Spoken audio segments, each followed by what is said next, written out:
Hello friends, nadam damenam pathian zaling ke jong kadam pet sa hi in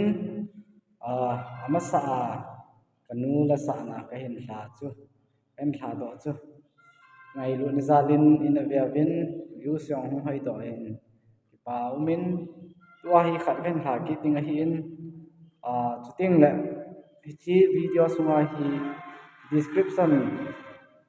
hi amala sa ho link ko in ko te bang hi jong le la bul ngai lai ta gospel lai ta la sa ho cover ball ho na ngai ti chu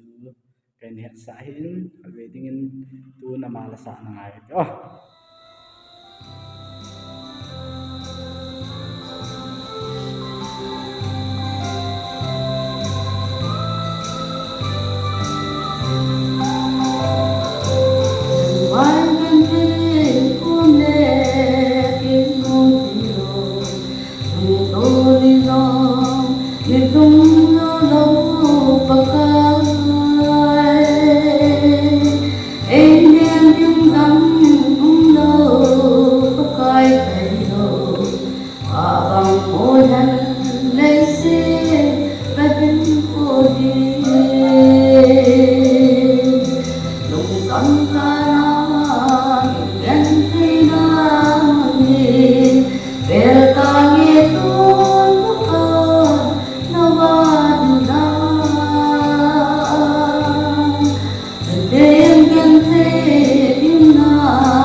pa bang pa na